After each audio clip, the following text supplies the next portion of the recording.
18వ శతాబ్దానికి తిరిగి వచ్చేసాము. ఆసక్తితో తిరిగి వచ్చి చూస్తున్న మీ అందరికీ నా యొక్క వందనాలు. ఈరోజు మీకు చెప్పే ఈ పాఠం 3 కథలుగా చెబుతా. 18వ శతాబ్దం ప్రారంభంలో తమిళనాడు ప్రాంతంలో తరంగబాడులో మొదలెడతాను.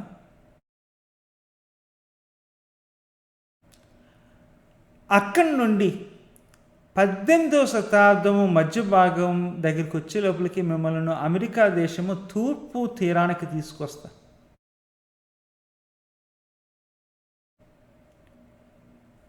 ఆ తరువాత 3వ భాగము 18వ శతాబ్దము చివరి భాగము బెంగాల్ అది సంస్థానం దగ్గరికి తీసుకొస్తాను. అప్పటికి ఇంకా భారతదేశం పుట్టలేదు. వేరే వేరే సంస్థానాలు గాను రాజ్యాలు గాను ముక్కలుగా ఉండేది.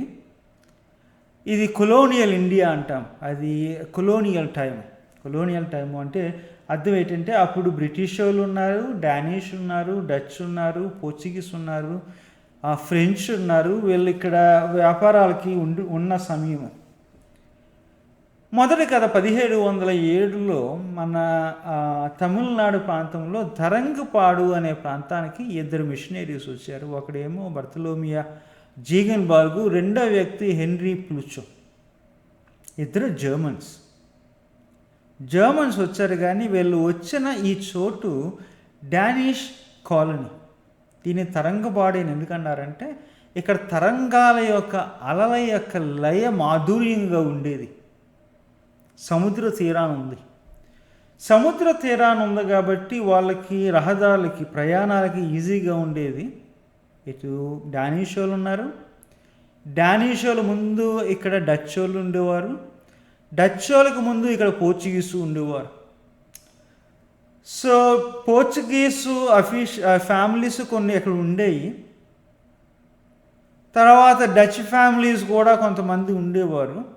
ఎక్కువ మంది అఫీషియల్స్ ఎవరంటే డానిష్, ఎందుకంటే ఇది వాళ్ళ కాలనీ. ఈ 1766లో వచ్చిన ఈ జీగన్బార్గు ప్లూచేల గురించి చాలామంది హిస్టారియన్స్ ఏమనుకుంటారంటే వీళ్ళు మొట్టమొదటి ప్రొటెస్టెంట్ ప్రీచర్స్ అనుకుంటారు. అందులో ఒక వాస్తవం ఉంది, ఒకటి వాస్తవం కాదు. వీళ్ళకు ముందు డచ్ చాప్లిన్స్ అక్కడ ఉండేవారు. డచ్ చాప్లిన్స్ చేసేది ఏంటంటే ఆ కాలనీలో ఉన్న ఈ యూరోపియన్ అఫీషియల్స్కి ఆరాధన నడిపించడం, బోధలు చేయడం, బాప్తిస్మాలు, ప్రభు వల్ల పుట్టుకలు, చావులు ఇలాంటివి చేసేవారు చాప్లిన్స్.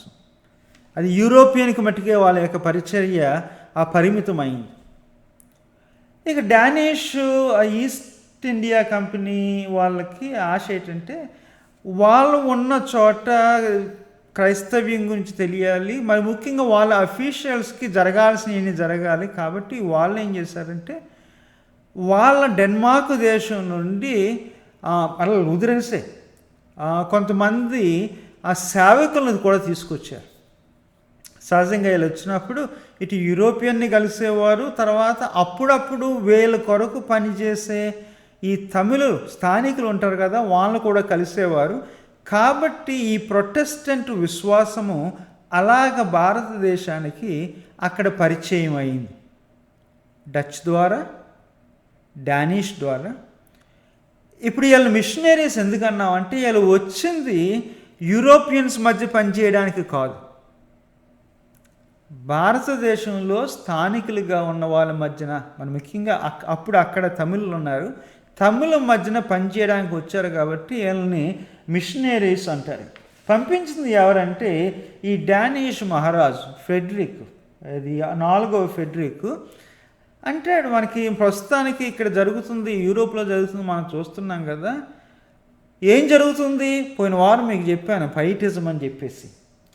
ఆ భక్తిలో ఏం జరిగిందంటే ఇది ముఖ్యంగా జర్మనీ దేశంలో స్టూడెంట్స్ గుంపులుగా కలవడం, ప్రార్థించడం, వాక్యాలు చదవడం, కొన్ని స్వయం క్రమశిక్షణ, ఇది చేయొచ్చు ఇది చేయకూడదని చెప్పి కొన్ని అలవాటు చేసుకోవడం, అంతేకాదు, బాధలతో సంబంధం లేదు, సంఘాలతో సంబంధం లేదు, క్రీస్తుతో మనము సరైన సంబంధం కలిగి ఉండాలి అని చెప్పి, ఆ సంబంధం కలిగి ఉంటే లోన ఆంతర్యంలో ఒక ఆనందం ఉంటుంది. ఆ ఆనందాన్ని మనం అందరికీ పంచిపెట్టాలి అన్న ఒక ఉద్యమం 17వ శతాబ్దంలో జర్మనీలో స్టార్ట్ అయిందని మీకు చెప్పాను పోయిన వారం. ఆ ఉద్యమం యొక్క సమయంలోనే ఒక యూనివర్సిటీ కూడా స్టార్ట్ అయింది. ఫ్రాంక్ఫర్ట్ కాదు, ఫ్రాంక్ఫర్ట్లో స్టార్ట్ అయింది, కానీ ఇది ఆ యూనివర్సిటీ ఎక్కడంటే యూనివర్సిటీ ఆఫ్ హాలే. ఆ హాలేలో ఉన్న స్టూడెంట్స్ అందరికీ ఈ యొక్క పైటెజం వచ్చేసింది. వాక్యం చదవాలి, క్రీస్తులో ఎదగాలి, మాకు కలిగిన ఆనందాన్ని అందరికీ చెప్పాలన్న ఆ యొక్క సమయంలో దాని యొక్క ప్రభావము డెన్మార్క్ రాజు మీద కూడా పడ్డది. అందుకనే అడుగుతారు, ఒక జర్మన్ ప్రీచర్ అక్కడ ఉంటే, ఇదిగో మనకి ఈ డెన్మార్క్లో లేరు అంత భక్తి కలిగిన పాదులు, వెళ్ళి హాలే యూనివర్సిటీస్లో ఎవరైనా కుర్రోళ్ళు ఉంటే చూడమంటే వాడు చూస్తాడు, 2 వస్తారు, వాళ్ళని ఇక్కడ ఇండియాకు పంపిస్తాడు. సమస్య ఏంటంటే తను పంపించినప్పుడు వీళ్ళకి సరిగా చెప్పలేదు కబురు. తను ఎదుక్కుంటాడు, 2 పీచులను పంపిస్తాడు. కాలనీకి వచ్చిన తర్వాత వీళ్ళకి కొంచెం కష్టం అవుతుంది. రాజుగారే పంపించారు కానీ మమ్మల్ని అడిగి పంపించలేదు. వాళ్ళకి ఇక్కడ పని ఏంటి? వాళ్ళు వస్తే మేము చేసే వ్యాపారం దెబ్బతింటుంది. ఇంకో విషయం, వచ్చిన వాళ్ళు జర్మన్స్, ఇక్కడ ఉన్నవాళ్ళు డానిష్. వాళ్ళు వీళ్ళు లూథరన్సే కానీ వాళ్ళకి వీళ్ళకి జాతిపరంగా కొన్ని మనస్పర్ధలు తగాదాలు ఉండేవి. కాబట్టి వచ్చిన జేగన్ బాల్కి ప్లూచోకి జీవితం నరకం చేసేసారు. వచ్చిన కొదట్లోనే 1706లో వస్తే 1708 కల్లా జీగన్ బాల్కిని ఒకసారి ఆల్రెడీ చెరసాలలో పెట్టేశారు. బయటకు వస్తాడు, మాటి మాటికి వీడిని వేధించడం ప్రారంభిస్తే జీగన్ బాల్కు 36 సంవత్సరాల వయసులోనే అలసిపోయి చచ్చిపోతాడు. కానీ ఈ యొక్క కొద్ది సంవత్సరాల్లోనే తను సాధించింది చాలా ఉంది. ఈరోజు నేను ప్లూచో మీద మాట్లాడటం లేదు, కానీ జీగన్ బాల్గ్ మీద మాట్లాడుతున్నాను. అఫ్కోర్స్ జీగన్ బాల్గ్ ఏమో టామిల్ నేర్చుకున్నాడు, ప్లూచో ఏమో పోర్చుగీస్ నేర్చుకున్నాడు. పోర్చుగీస్ ఎందుకు నేర్చుకోవాల్సి వచ్చిందంటే అక్కడ పోర్చుగీస్ యొక్క పాపులేషన్ ఇంకా ఉన్నారు, సైనికులు ఇంకా ఉన్నారు, వాళ్ళ మధ్యన సేవ చేయడానికి. తమిళ్ ఎక్కువ మంది తమిళ్ మాట్లాడే వాళ్ళే, లోకల్ లాంగ్వేజ్ నేర్చుకోవాలి అని నేర్చుకోవడం ప్రారంభిస్తాడు. ఈ జీగన్ బాల్గు తమిళ్ నేర్చుకుని ఒక్క సంవత్సరంలోనే తమిళ్లో ప్రసంగం చేస్తాడు. అంటే మొదట్లో నేను చేసేవాడు అంటే తమిళ్లో ప్రసంగాలు తర్జుమా చేసుకుని కంటతో పెట్టుకుని స్టేజ్ ఎక్కి ప్రసంగం చేసేవాడు. ఇప్పుడు ఏం చేస్తాడంటే 2వ సంవత్సరంలో అడిగట్టేటప్పటికల్లా తనంతట తాను స్క్రిప్ట్ రాసుకున్న కంటత లేకుండా ప్రసంగం చేయడం అంత ధైర్యం చేశారు. నీకు తమిళ ఇంత తొందరగా ఎలాగొచ్చిందిరా అంటే అక్కడ అలెప్పాకురం అనే ఒక వ్యక్తిని కలిశాడు. తనకి పోర్చుగీసు వచ్చు, తమిళ్ వచ్చు, స్థానికుడే కానీ ముందు పోర్చుగీసు అక్కడ పనిచేసినప్పుడు వాళ్ళకి ట్రాన్స్లేటర్గా ఉండేవాడు. కలిసినప్పుడు తన దగ్గర నేర్చుకుంటాడు తమిళ్. తనకి అక్కడ నేర్చుకున్నప్పుడు ఇంకొక పద్ధతి ఉంది, భాష నేర్చుకోవాలంటే మనుషుల్లోకి వెళ్ళాలి. అందుకు తమిళ్ స్కూల్స్కి వెళ్ళి ఆ పిల్లలు ఉంటారు కదా, పిల్లలతో పాటు ఆ పదాలు నేర్చుకునేవాడు. స్కూల్కి వెళ్ళడం, కుర్రోళ్ళతో ఒకటైపోవడం, పదాలు నేర్చుకోవడం, వాళ్ళతో మళ్ళా తమిళ్లో మాట్లాడడం.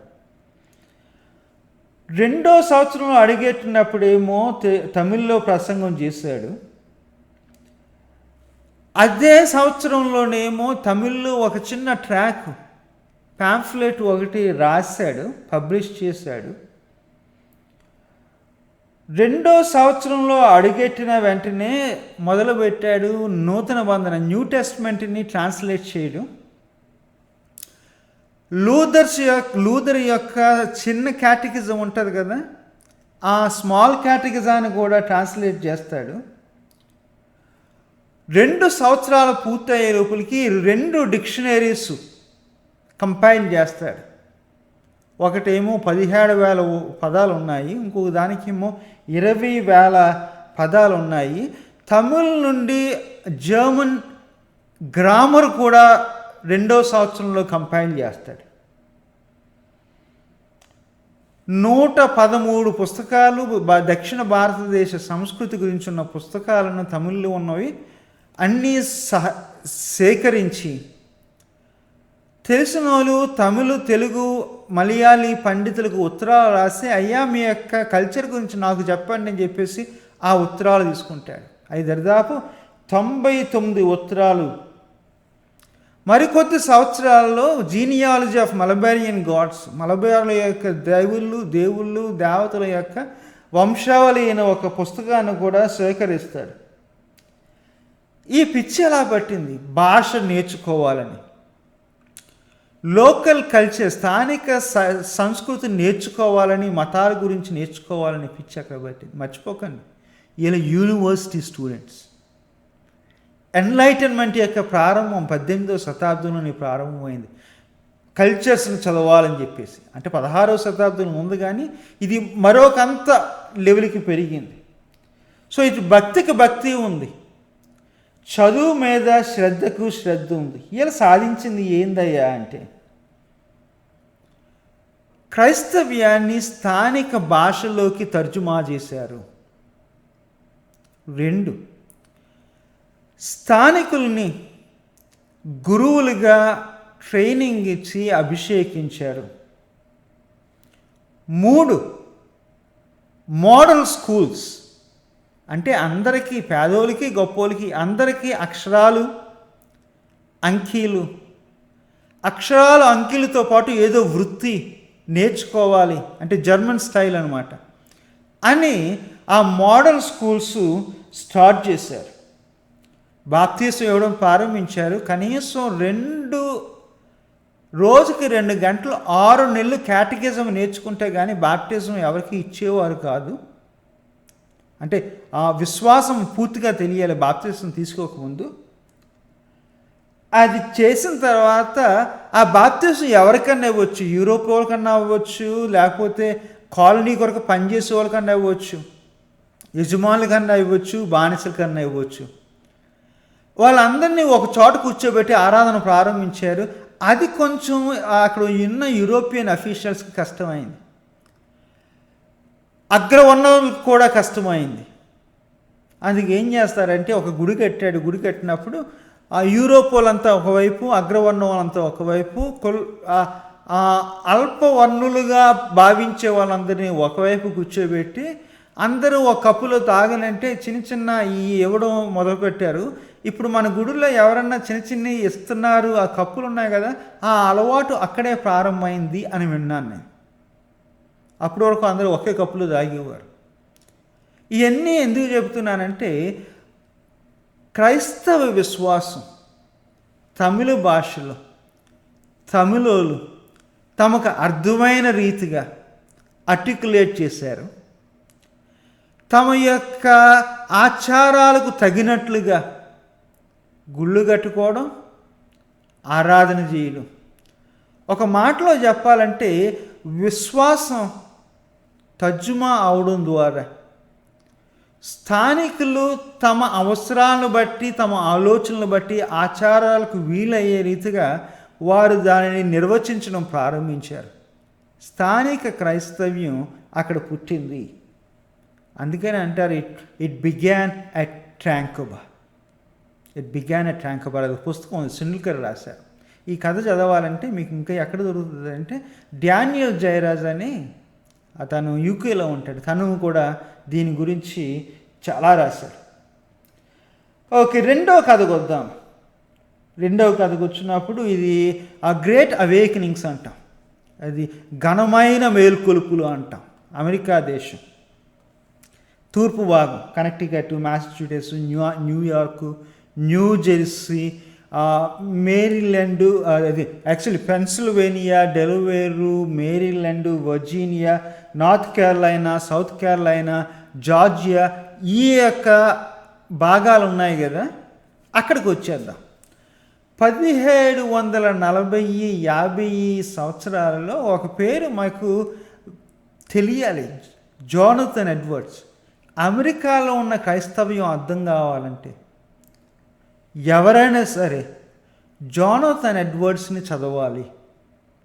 ఎందుకంటే అప్పటి వరకు ఇది ఏదో ఇంగ్లాండ్ దేశానికి చెందిన మతము క్రైస్తవ్యం. ఇక్కడికి వచ్చిన తర్వాత పరిస్థితులు మారినాయి, కాస్త కోస్త సంస్కృతి కూడా మారింది. మారిన పరిస్థితులకు, మారిన సంస్కృతికి ప్రజలకి తమ విశ్వాసం ఏంటో అని అర్థం చేసే ప్రయత్నమే జోనథన్ ఎడ్వర్డ్స్ చేశారు. ఆ రోజుల్లో వ్యామోహంలో పడిపోయారు, పద్ధతులు మర్చిపోయారు, విశ్వాసాన్ని మర్చిపోయారు. మర్చిపోకండి, హ్యూమనిజము, ఎన్లైటన్మెంటు ఇలాంటి కొత్త ఐడియాలజీస్ వస్తున్న రోజుల్లో జోనథన్ ఎడ్వర్డ్స్ అంటాడు, ఇదిగో మరలా మనం మన క్రైస్తవ్యాన్ని, మన విశ్వాసాన్ని అర్థం చేసుకోవాలి అంటాడు. చెప్పాను కదా మీకు, అప్పటికి యాంగ్లికన్స్ ఉన్నారు, బ్యాప్టిస్ట్స్ ఉన్నారు, క్వేకర్స్ ఉన్నారు, ప్రెస్బిటేరియన్స్ ఉన్నారు, కాంగ్రిగేషనలిస్ట్ ఉన్నారు, క్యాథలిక్స్ ఉన్నారు. వీళ్ళందరూ రకరకాల మనుషులు ఉన్నారు. ఈ జోనథన్ ఎడ్వర్డ్స్ ఎక్కువ పనిచేసింది ఎవరి మధ్యన అంటే కాంగ్రిగేషనలిస్ట్ మధ్యన. కానీ తను ప్రారంభించిన ఈ యొక్క ఉద్యమం దరిదాపు ప్రతి ఒక్కరి మధ్యకి వచ్చింది. ఈ 13 కాలనీస్లో కూడా దాని యొక్క ప్రభావం ఎక్కువ కనబడింది. తిను 1749లో పాస్టర్ గారు తనకు ఉద్యోగం పోయింది. ఎందుకో తర్వాత చెప్తానండి. ఉద్యోగం పోయినప్పుడు అప్పటికే తను ఒక డేవిడ్ బ్రైనార్డ్, తన ఒక ప్రెస్బిటేరియన్ మిషనరీ, తన గురించి, తన యొక్క సేవ గురించి, మిషన్ గురించి రాస్తాడు డైరీ. తన డైరీ గురించి రాస్తాడు. ఇంకొకటి ఏంటంటే తన యొక్క జీవితం గురించి రాస్తాడు.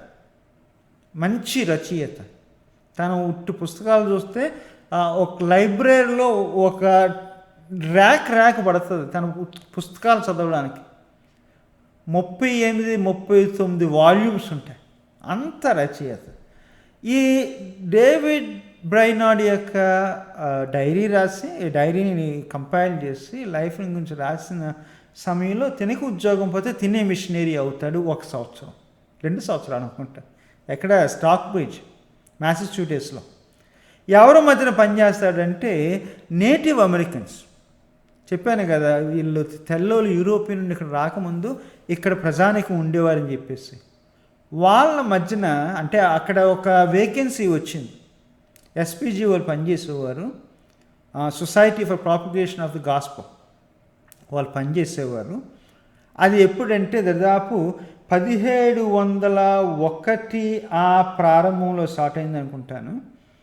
పనిచేస్తున్నప్పుడు అక్కడ ఒక మరణం, వేకెన్సీ రావడం, తనకి ఉద్యోగం పోవడం, ఇది మొదలుపెట్టి తను కూడా మిషనరీ అవుతాడు. ఎందుకు ఉద్యోగం పోయింది అంటే తను ఏమంటాడంటే, మనము క్రైస్తవులుగా ఉన్నాం కానీ మనకి క్రైస్తవ్యం అర్థం కాలేదు, కనీసం చేయాల్సినవి కూడా మనం చేస్తలేదు, దేవుని కృపను మనము పొందలేదు అంటాడు.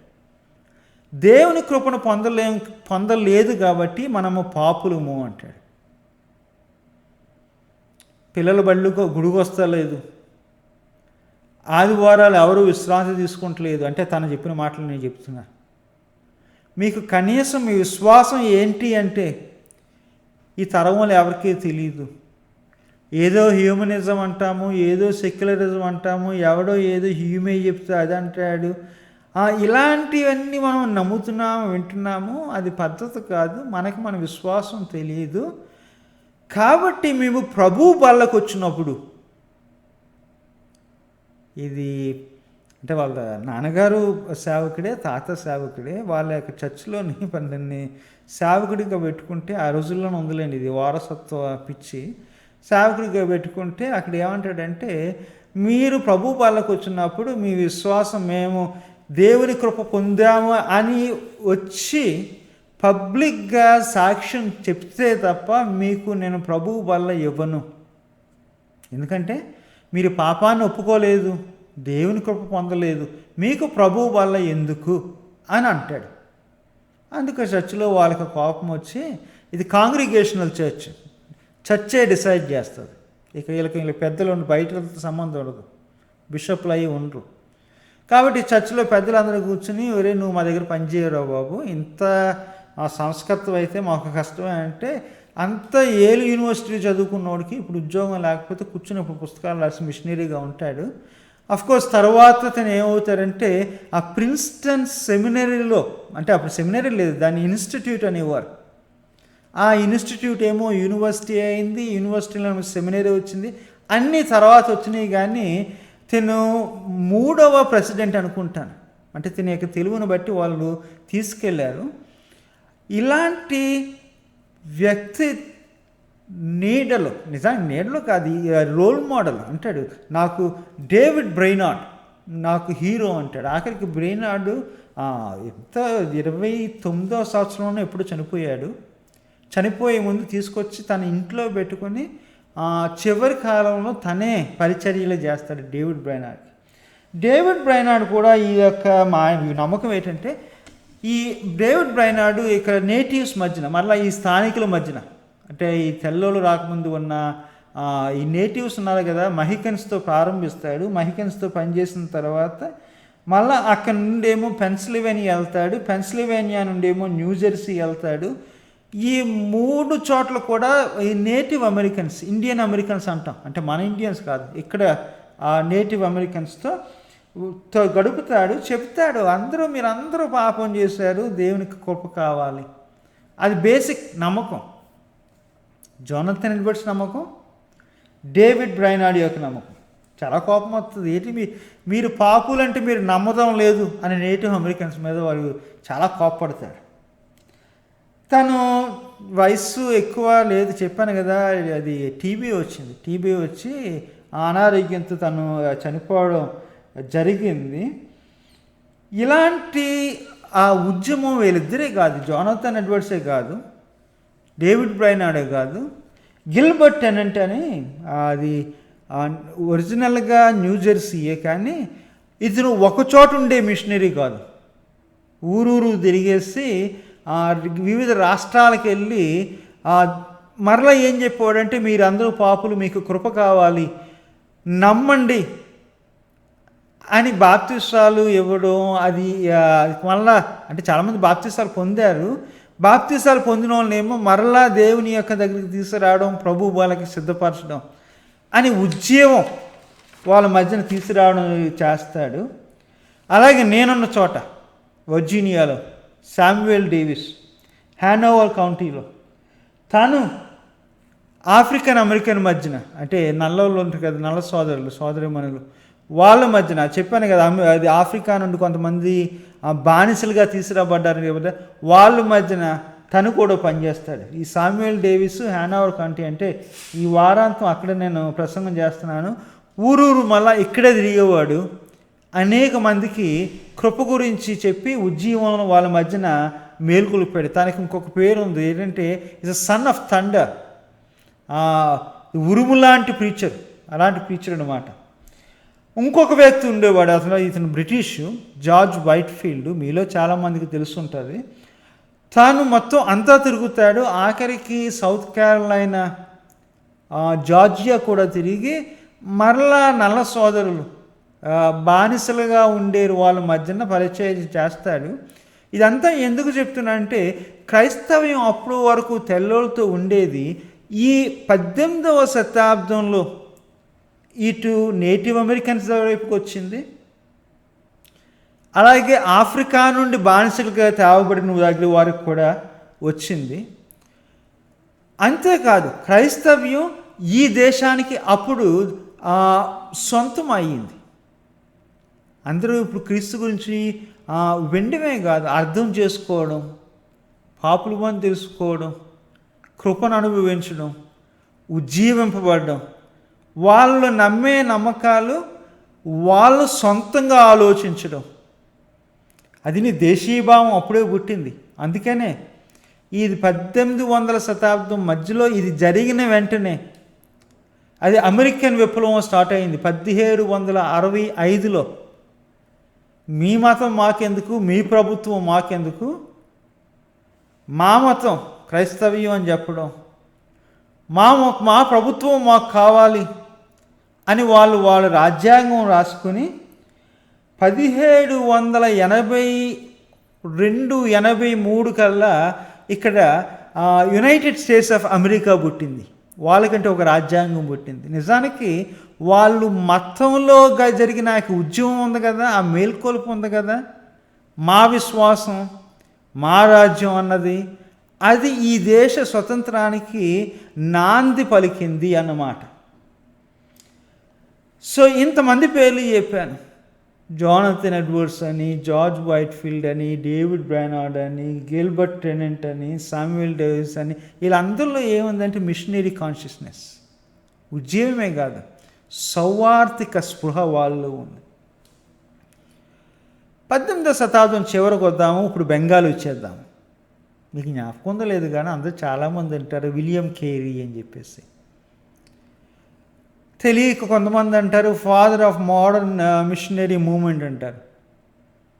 నిజానికి చాలా డిసైసివ్, నిర్ణయాత్మకమైన పర్సనాలిటీ, వ్యక్తి, కానీ ఫాదర్ అనకూడదు. ఎందుకంటే ఇందా చెప్పాను కదా, 18వ శతాబ్దం ప్రారంభంలోనే ప్రొటెస్టెంట్స్ తమిళనాడు వచ్చారని చెప్పేసి. ఆఖరికి జేగన్ బాల్కు ప్లూచోకి రాకముందే ప్రొటెస్టెంటిజము తమిళనాడు వచ్చేసిందని చెప్పేసి. మరి ఎందుకు తన్ని అలాగంటారు అంటే కారణం చెబుతాను. అది 18వ శతాబ్దం చివరి భాగంలో మరలా చాలా మిషనరీ మూమెంట్స్ పుట్టాయి. ప్రారంభంలోనేమో the society for the promotion of Christian knowledge SPCK పుట్టింది 1698 అనుకుంటా. తర్వాత ఎస్పీజీ యాంగ్లికన్ చర్చ్లో the society for the propagation of the gospel పుట్టింది. అది 1701 ఆ ప్రాంతంలో. కొంతకాలంకి ఏది పుట్టలేదు. 1792లో బాప్టిస్ట్ మిషనరీ సొసైటీ పుట్టింది. అది పుట్టగానే 95లో లండన్ మిషనరీ సొసైటీ పుట్టింది. తర్వాత సంవత్సరం 96లో ఎడిన్బరో గ్లాస్గో మిషనరీ సొసైటీ పుట్టింది. అదే సంవత్సరంలో ద నెదర్లాండ్స్ మిషనరీ సొసైటీ హాలండ్లో పుట్టింది. మరలా ఇంగ్లాండ్లో చర్చ్ మిషనరీ సొసైటీ. అంటే దరిదాపు 6-7 సంవత్సరాలలో 5 మిషనరీ సొసైటీస్ పుట్టాయి. దానికి ప్రారంభము ఎవరు అంటే బాప్టిస్ట్ మిషనరీ సొసైటీ. దానికి ప్రారంభం ఎవరంటే విలియం కేరీ. అంటే యూరోప్లో తిరిగి పుట్టిన ఈ యొక్క సౌవార్థిక ఉద్యమానికి పురుకొల్పును ఇచ్చింది ఎవరంటే విలియం కేరీ. అందుకనే తను చాలా ఇన్ఫ్లుయెన్షియల్, ప్రభావితమైన వ్యక్తి అని అన్నాను అక్కడ.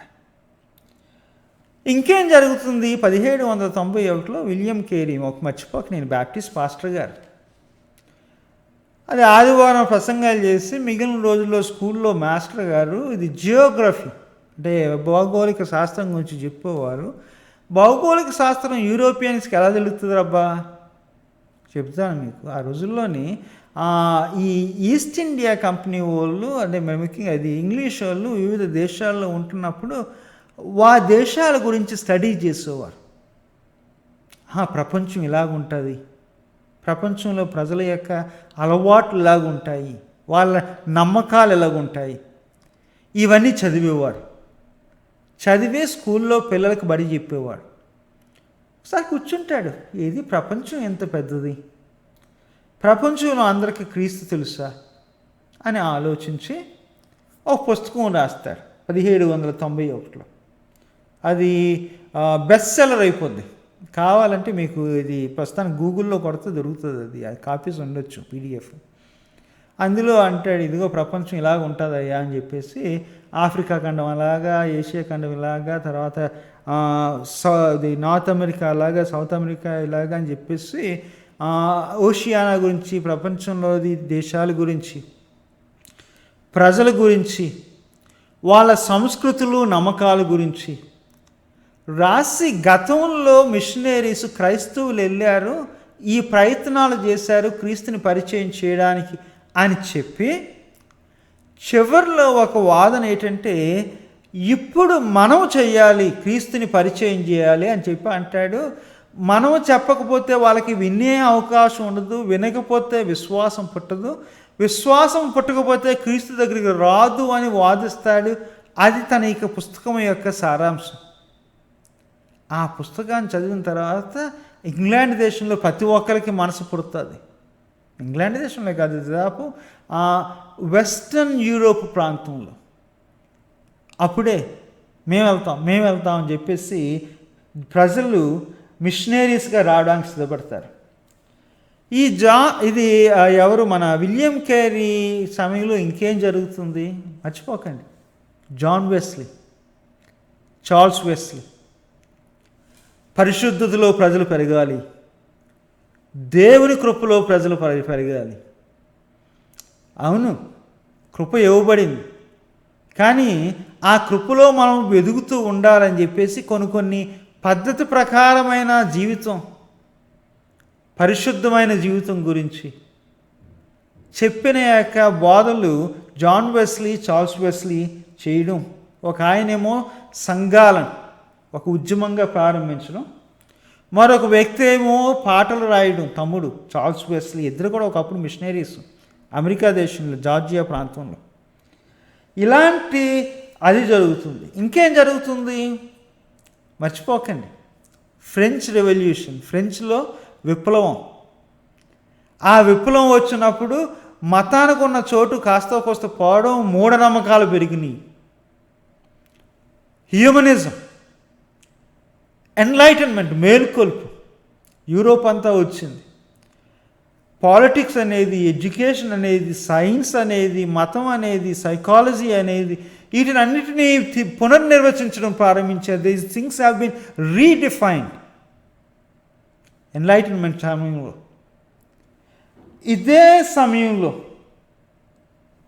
ఇందాక చెప్పాను కదా, అమెరికాలో విప్లవం. బ్రిటిష్ వాళ్ళని మీరు మా దగ్గర ఉండనవసరం లేదు, మాకంటూ రాజ్యాంగం ఉందని చెప్పేసి అమెరికాలో ఉన్న ప్రజలు, మరి ముఖ్యంగా యూరోప్ నుండి వలస వచ్చిన వాళ్ళు ఆ బ్రిటిష్ వాళ్ళని తరిమికొట్టడం జరిగింది.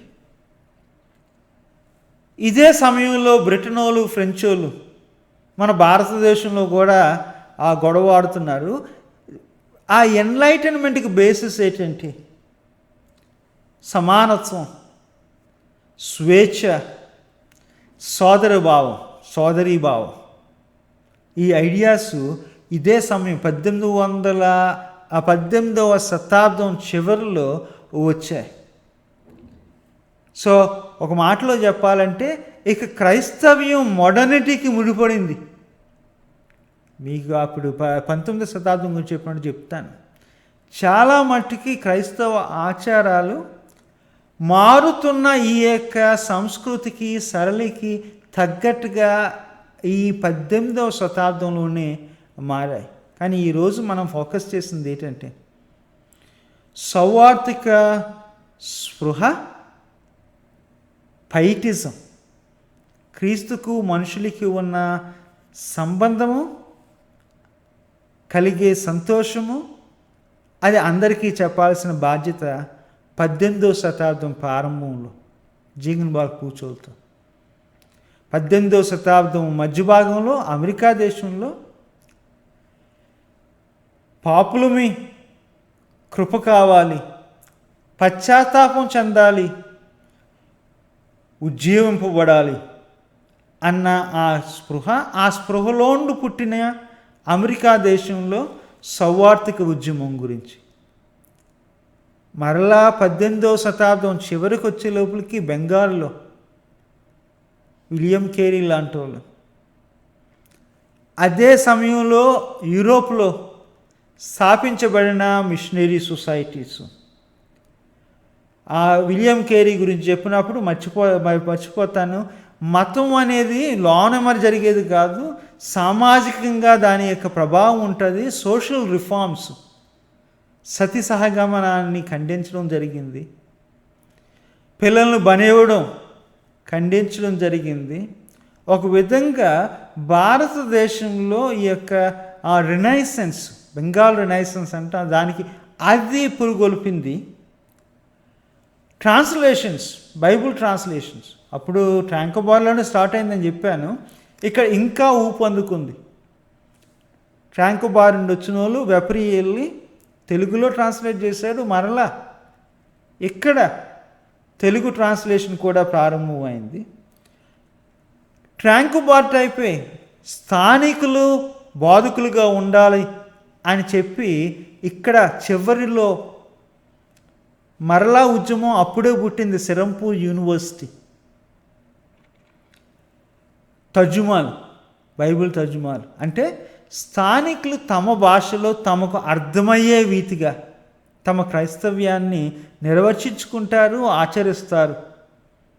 అది 18వ శతాబ్దంలో జరిగింది. వీటన్నిటి గురించి నేర్చుకున్నాం కదా. మరి 19వ శతాబ్దంలో క్రైస్తవ్యం ఏ మరుపు తిరిగిందో వచ్చేవారం నేర్చుకుందాము. అంతవరకు సెలవు. ఉంటాను మరి.